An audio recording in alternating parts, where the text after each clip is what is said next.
qualifiers get a bye, and they don't have to play in the round of 24. I know there's going to be So more questions about that later, but we're just going to say it now. So hopefully everybody remembers. yeah, And one more thing. We had 25 teams do tryouts, so that means that unfortunately we have to say goodbye to one team right now. And let's see what team that is. The 25th place finisher in qualifiers is. Would any of you like to say that team name? the 25th place in the qualifier is Diddy Party. Why I said that with too much emotion? This is a unfortunate team to get eliminated immediately.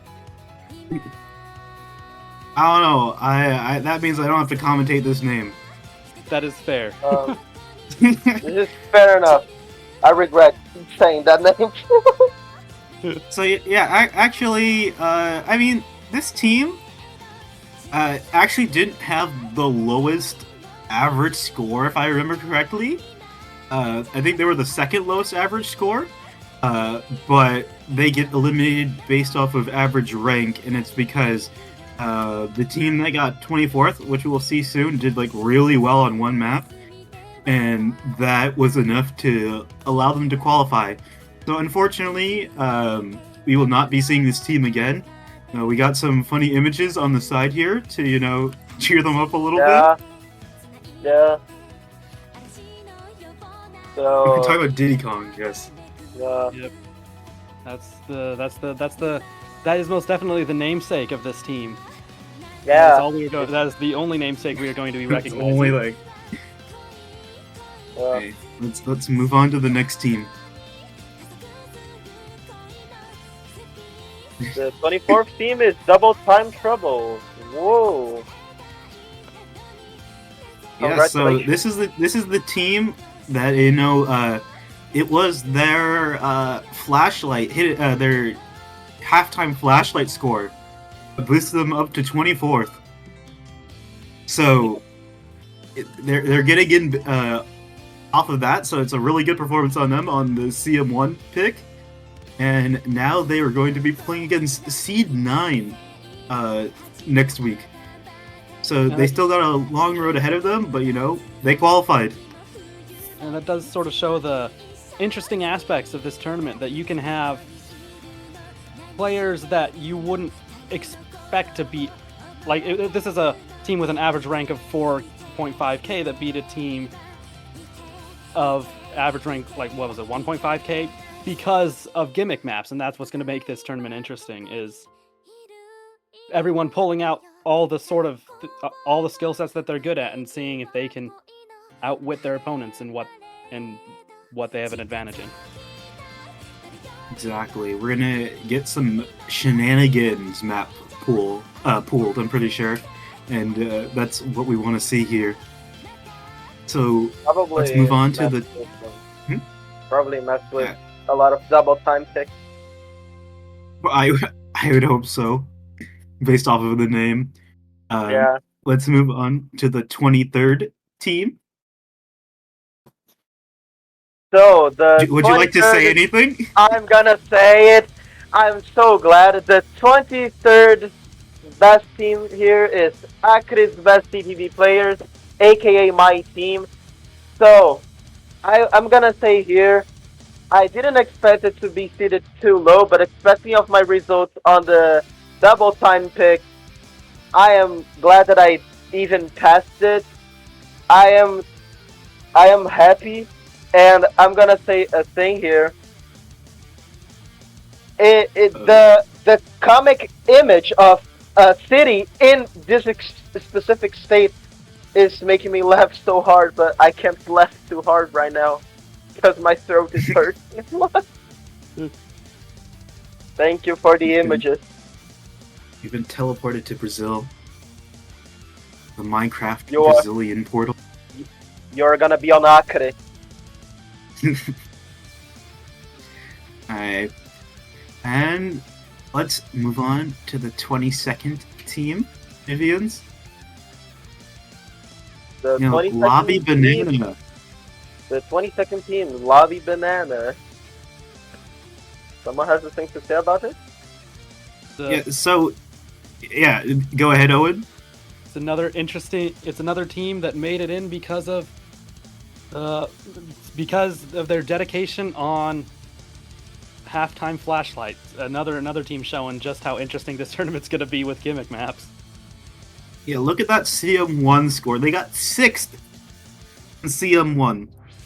So, if you're playing against Lobby Banana, just watch out. You can probably guess the types of maps that they're going to pull. I think we're going to see lots of shenanigans from them, and that's going to be really interesting to see what they do with their map pool next week. I am excited to see what this team does. Alright. So the 21st.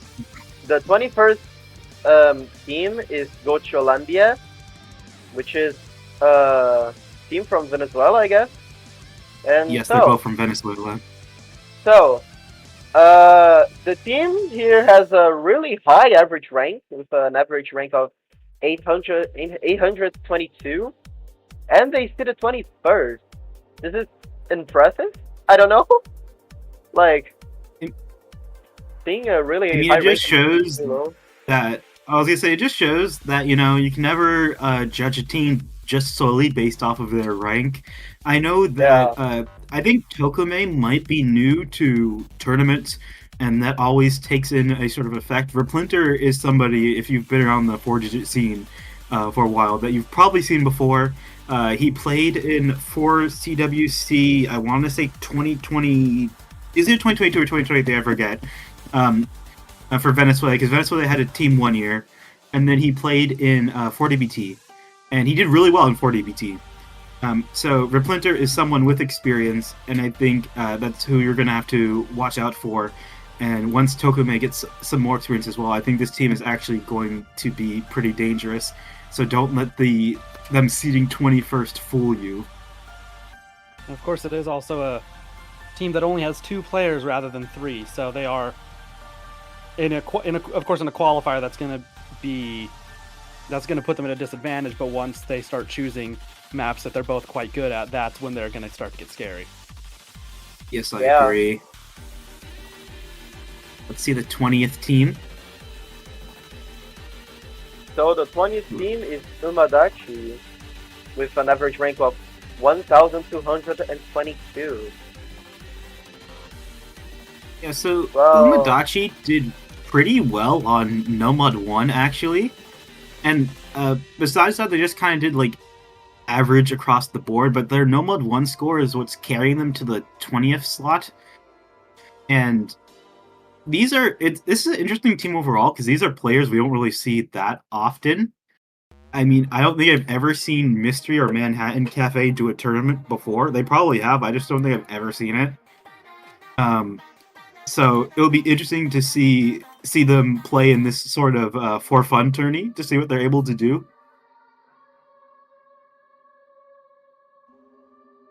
Any other words on this team?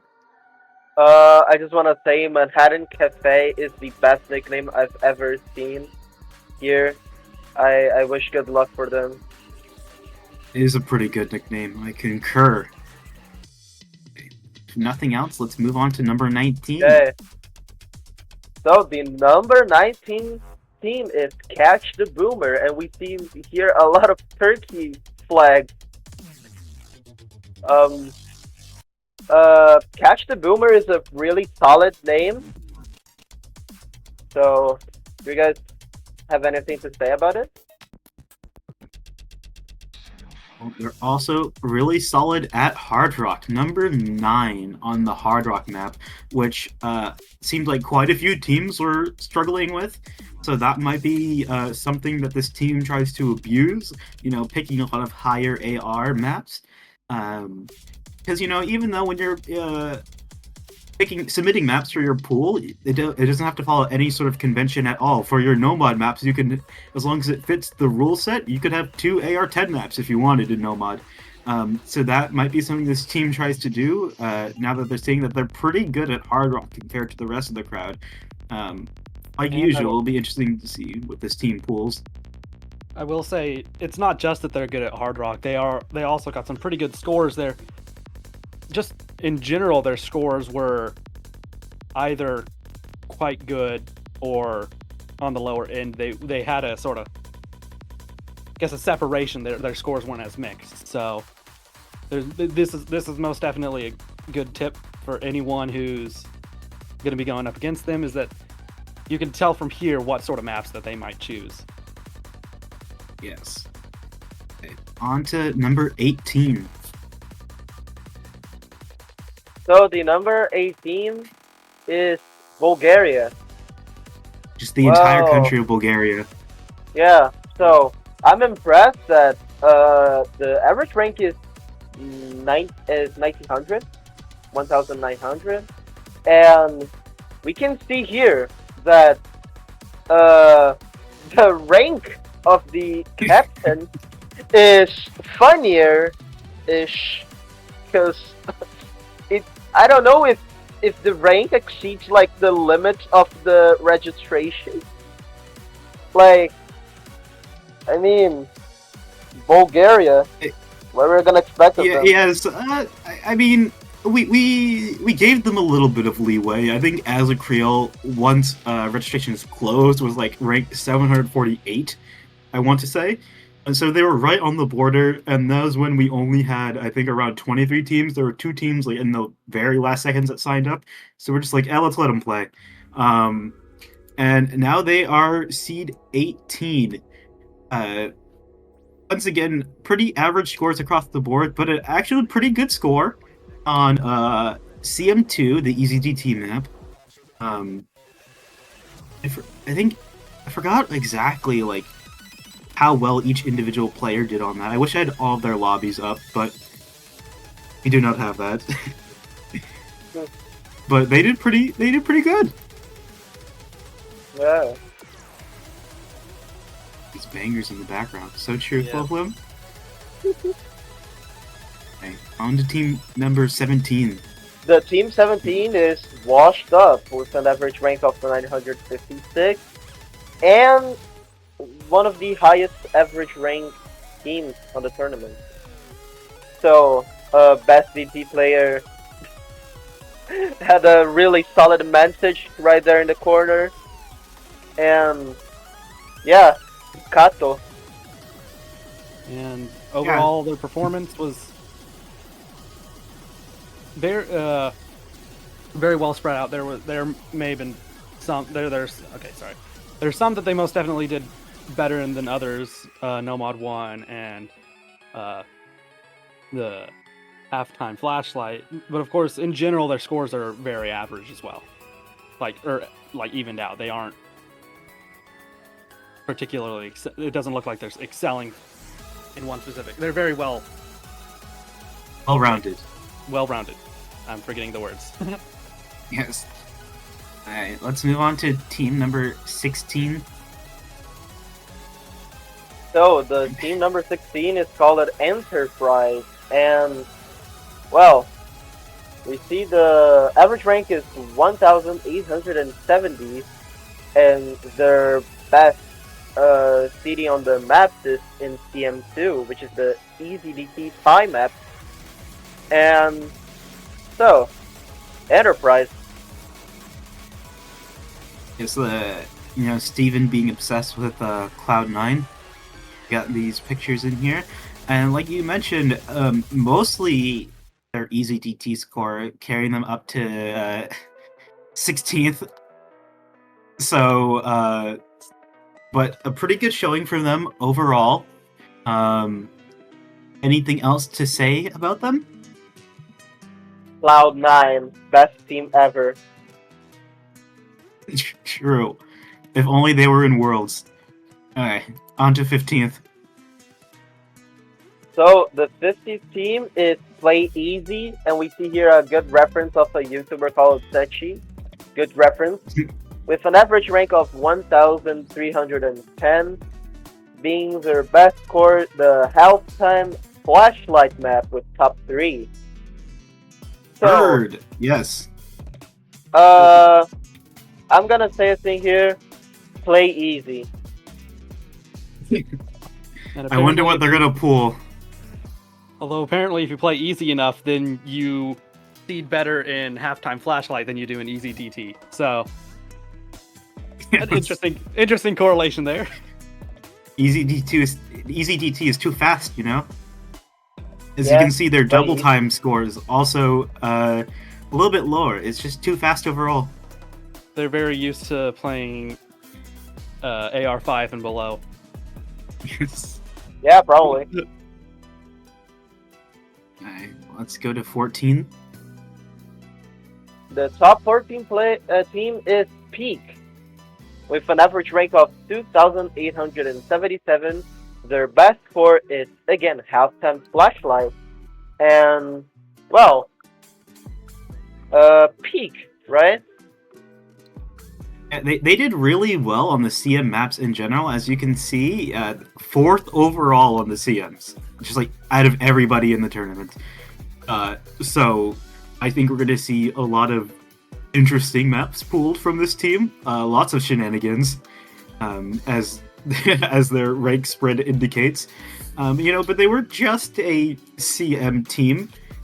They did pretty well on the no mods in general, and on the DT pickers too.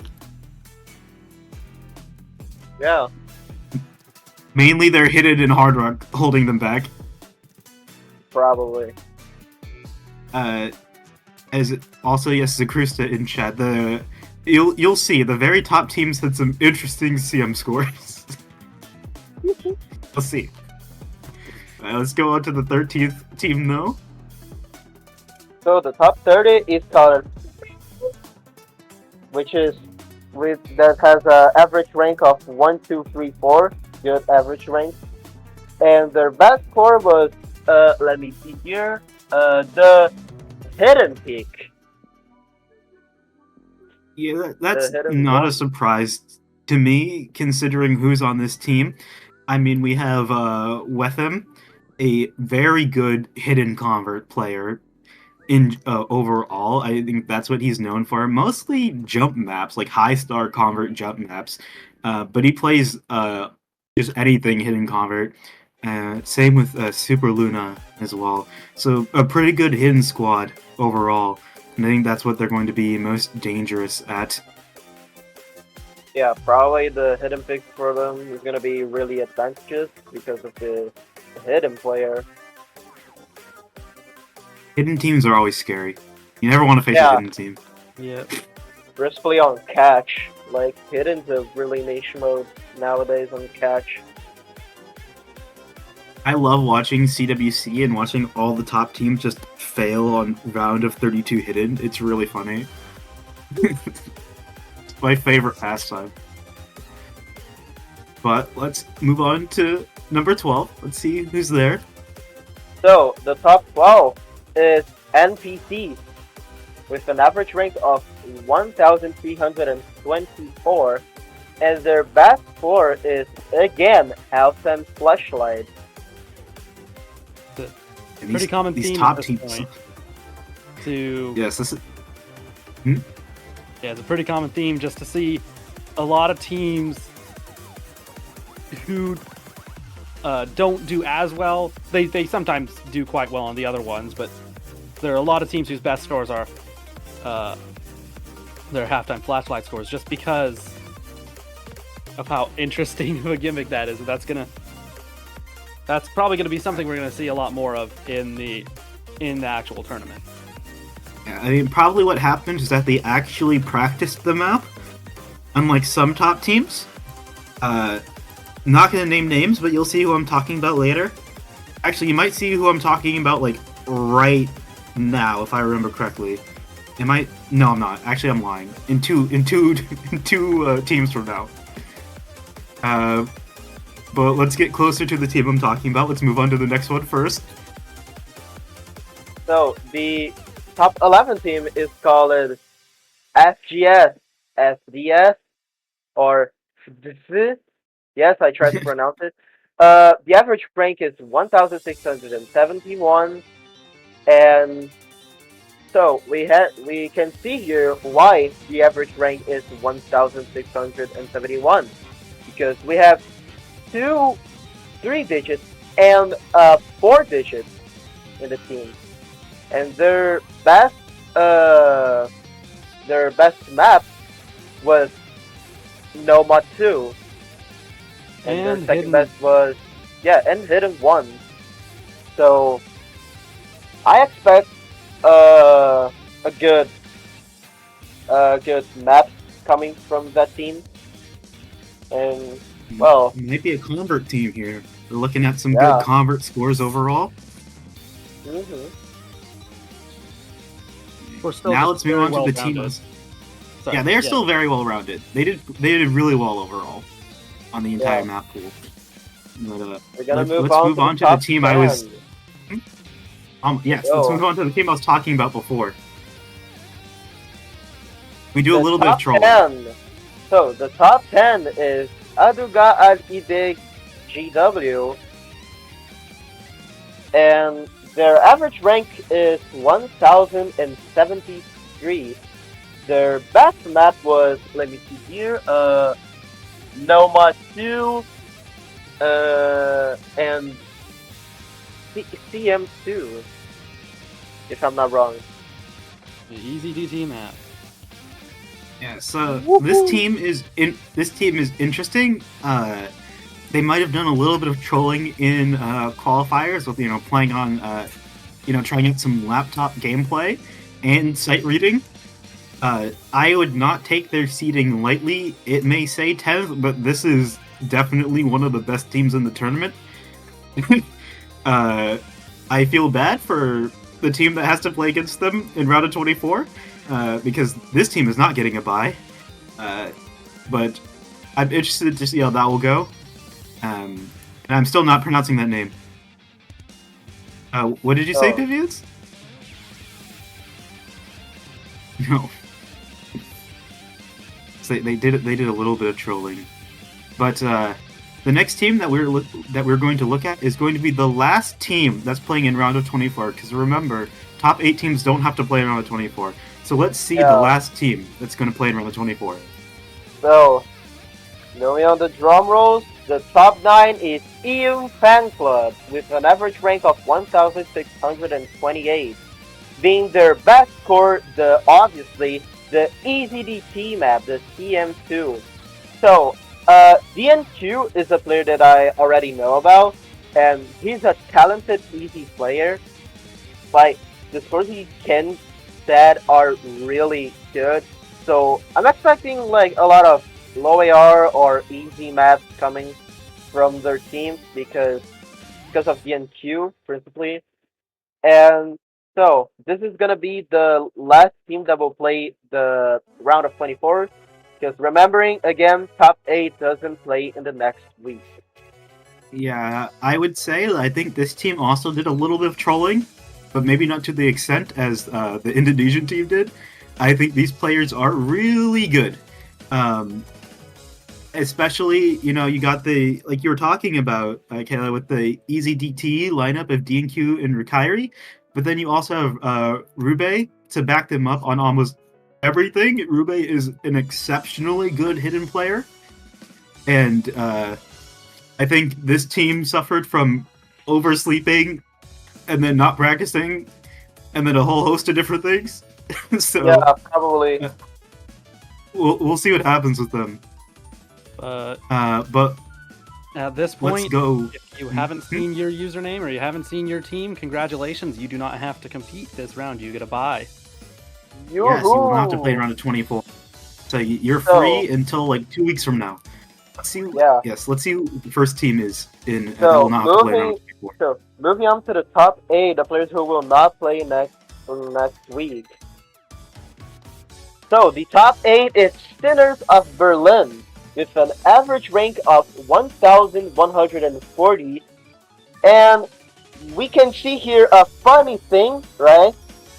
An SS on Sayonara Walls, the Noma 2 map, being their best score, and well, they are doing a collapse right there in the corner, and it's Oh, it's a duo that is playing in that team, and they get to top 8. Average CM throw. Yeah, their CM plays were not the best, but they did really strong everywhere else. Especially If they Nomad. tidied up CM a little bit, yes, especially in Nomad, second best Nomad team overall. This team is going to be very strong.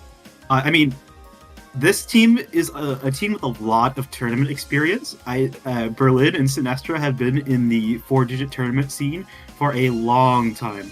Especially Berlin. If I remember correctly, he played in the first 4CWC in 2021. So he's been around forever. Sinestra's been around forever, and I think they're just going to have a lot of tournament experience, and they'll be able to dig deep and bring out a bunch of funny maps for people to play against them on. And it'll be interesting to see how well this duo continues to do, especially because, you know, having 2 players instead of 3 is a little bit of a disadvantage, but I think they'll be able to handle it. Yeah. So moving on to the top 7. The top 7 is Tranquil and Pat with an average rank of 1,356, and their best map is Hidden One, which they get top 1 in the seed. Yes, very strong hidden team. Very, very, very strong. More players that have been in the scene for quite a while. I mean, I think we all know Fukapura as a very strong hidden player as well as a strong DT player. And then we've seen Kalizipura and Azuchan around for quite some time as well. Another hidden team to look out for. Don't mind the gifts in the corner.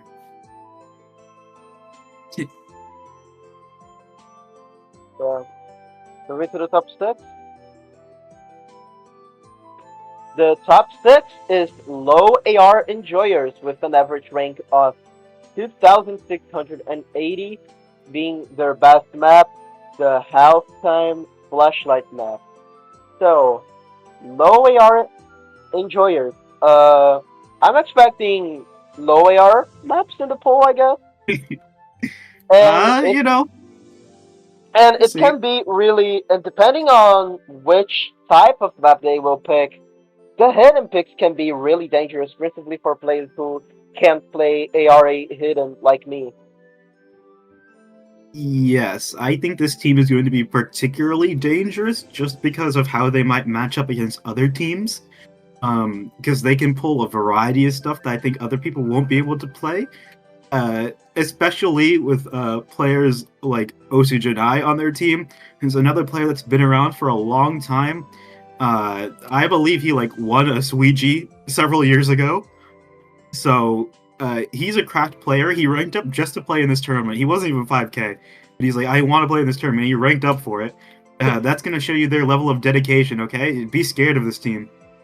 Yeah, the D ranker club. So, moving on to the top 5. The top 5 is Vista Fan 12 with an average rank of 1,172, and it's a Polish team. So their best map was Hard Rock, pardon, EZDT, which they got top 2 on it. The hidden incident, yes. Hidden, not their best map, but they did exceptionally well on almost everything else. Yeah, I think this is going to be a very scary team on more of the standard mechanic-y picks. As you can see, very strong Nomad, very strong Hard Rock, strong GT. So it'll be interesting to see what they pull, since they were just so strong on sort of the regular tournament maps. yeah. So moving on to the top 4, I guess. So the top 4 map is Reza with an average rank of 1,092, and their best map is the Halftime and Flashlight map, which they get top 1 on it. Yes, this is. Now that we're in the top 8, I think all these teams are just scary. But this team is, I feel like, particularly scary. As you can see, they did very well across the board. I mean, you have to get top 4, but as you mentioned, Michaela, first on Halftime Flashlight, second on the DT pick, and just crushed it everywhere else too. So it'll be interesting to see what they pull. I mean, of course, Giru HD and Toka, known as more hidden players. I mean, Giru has HD in his name, but also plays a lot of DT as well. These two have been in the tournament scene for a while, specifically Giru playing on Team Japan for 4D, for CWC for several years. So it'll be interesting to see what they do. Yeah.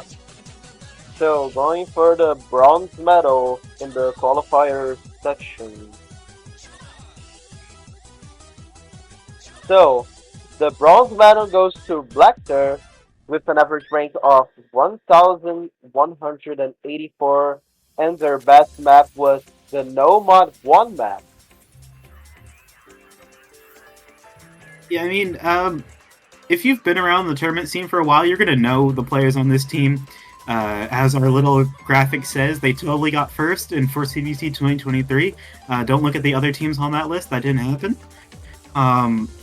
But strong players across the board. It was very scary. I mean, as on Team USA, we never faced them ourselves, but we were scared at the thought of having to face them just because of how strong these players are. Of course, everybody knows Easy S. Totally a 4-digit, by the way. But that's not the only good player on this team. His teammates are also exceptionally good. With the Gilbert and the Mary coming through, both great hard rock and DT players as well. So I think this team is also just going to be very strong in the mechanic side of things. And you had to have been strong in those types of maps to get a placement this high in qualifiers. So they're going to be very scary as well. Yep. And they also got a tie buff. The Chile roast. Okay, so going on to the top two, I guess. So the top two are Boomer Converse with an average rank of 1,402, and their best map was Sayonara Waltz and Marie Tohen, or DC1 and No Mod 2. Yeah, so this team had some pretty incredible scores in qualifiers. I believe Digital FC both Sayonara Waltz and the DT map. So a lot of FCs coming through from this team. Just a very strong performance overall. They probably would have gotten first if they didn't troll Fremont 2 or CF2. But as you can see from their placements, just very high overall. This is a team also with a lot of tournament experience. You saw Yai and Digital back in the first 4CWC. So we got some boomers here, along with Floflim, who has played in several 4CWCs as well. Very strong convert team overall. And this is going to be another team to fear. So, moving on to the first place in the qualifiers and the seed 1 in the tournament. So, the top one is Nightcore Enjoyers with an average rank of 2,104, and their best map was No Mod 1 Hard Rock 1. So, I'm gonna say if here, I remember I was gonna say, if I remember correctly, an Apple is the only person who FC'd No Mod 1. I think. And he said that was the easiest map in the pool. That's what he told me. I'm not sure about that one, but go off, King. So, Nightcore Enjoyers, congratulations. You guys have my respect because I like Nightcore too. So, congratulations. And maybe Yeah.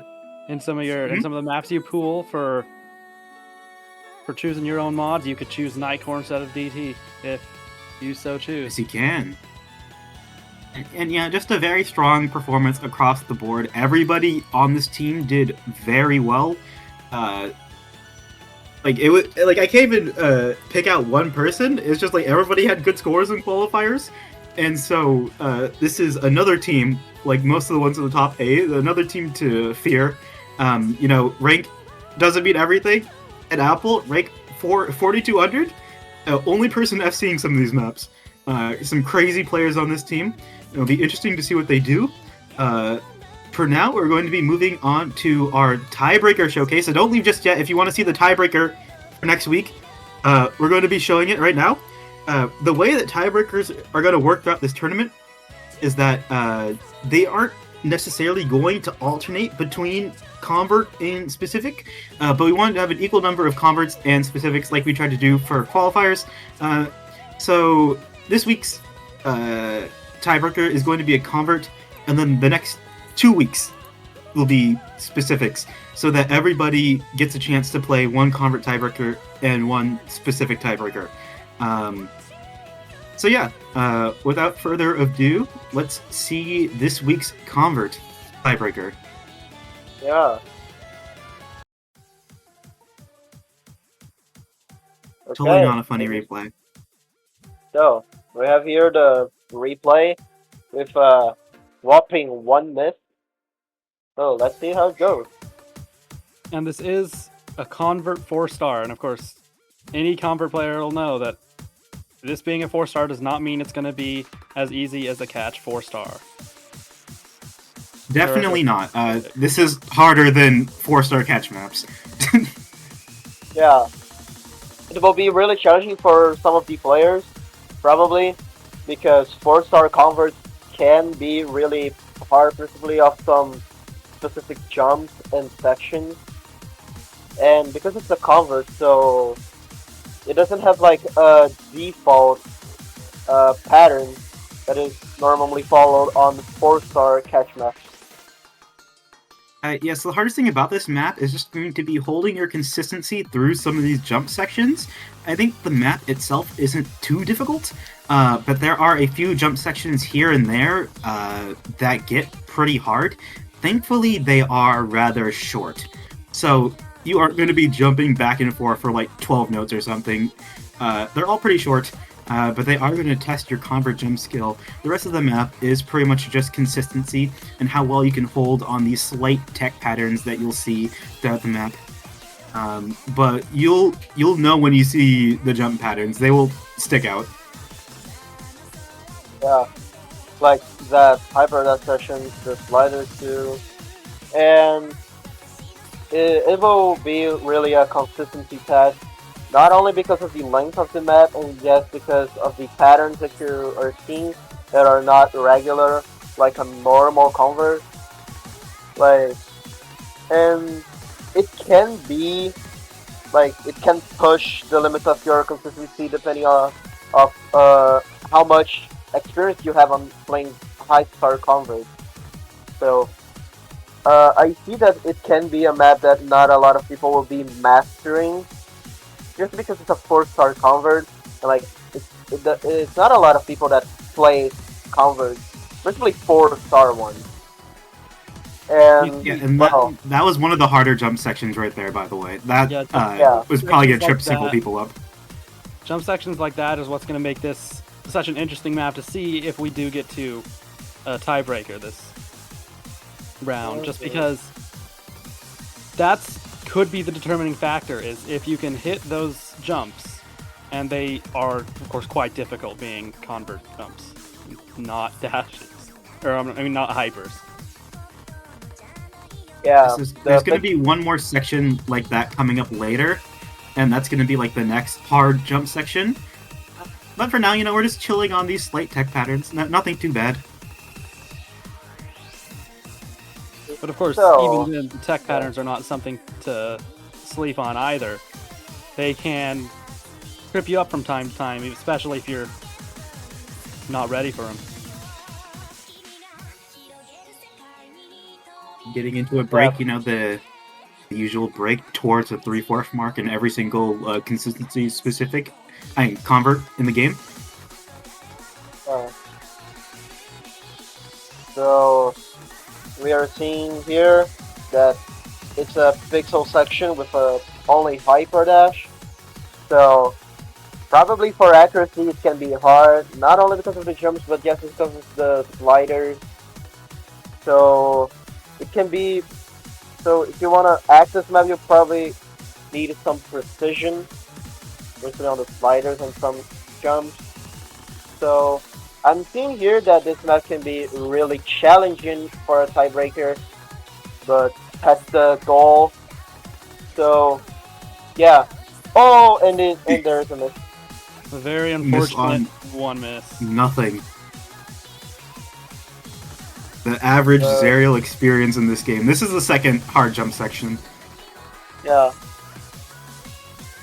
And then a slight stair there. But just walk it. Easy. No need to wiggle that stair at all. Yeah. So you're reaching the final of the map. You can see that it's not too difficult, but it's not too easy. It's not too calm. So yeah, this map can be challenging. So Yeah, just we're reaching the final pattern. You can pretty see calm that outro. it has, yeah. So you can see that it has more jumps, more sliders. So there is a construction and then a final stream, and this is the map. Of course, even then, those jumps were most definitely not as hard as some of the other jumps at the map, but given the nerve that people are going to be feeling at this point, even those can be difficult, so teams are going to want to prepare for this map. You're gonna be staring for Anime Girl for that long. Yep. It finished it. Just stuck on the screen for a little bit. There we go. Yeah, really unfortunate miss, but compensating the nerves that this map can give to players, it's a fair miss. It just shows that you can really miss on anything. Anything can be a miss in this game. You don't have to miss on one of the hard sections, so you got to stay laser focused. Be prepared for anything. But yes, this was our qualifier results showcase, as well as a tiebreaker showcase. Do you guys have anything else to say before we head off? I gotta say something that is not too in topic, but I just want to say happy birthday, Milo102. It's my friend, and today he's making birthday, so happy birthday. And I'm gonna be fair. The results in the qualifiers are actually really good. Firstly, some teams, and let's see what are gonna be the polls in the matches, right? Because it can be anything, the map. And I'd also like to add on, for any teams who qualified low, don't feel too bad about your qualifying, and teams that qualified high, don't get too cocky, because the maps that were pooled for qualifiers are most definitely not going to reflect what we are going to see in match, because every single team is going to want to play tons of different types of maps. So I think this is going to be a tournament of upsets. It'll be interesting to see what happens. Most definitely. Yeah. So good luck to all the teams who qualified, and I'll most definitely be looking forward to watching some of the matches. Yes, and schedules will be out soon. Schedules will be out soon. We're working on it. So also, map pool submissions are already open. If you want to learn how to use the bot, you can go to your team channel and type !help, right? You can type !help in your team channel, and the bot will give you all the commands you'll need to submit maps. It should be pretty self-explanatory. If you need help, you can always ping one of the hosts, me, Vivians, or XF, and if the bot is not working, just ping us as well, and we'll try to figure something out. Okay? We're here to slay for you guys. Yes, thank you all for watching, and that is going to be it for our showcase here. We'll see you all later. Yeah, see you guys next time. See ya.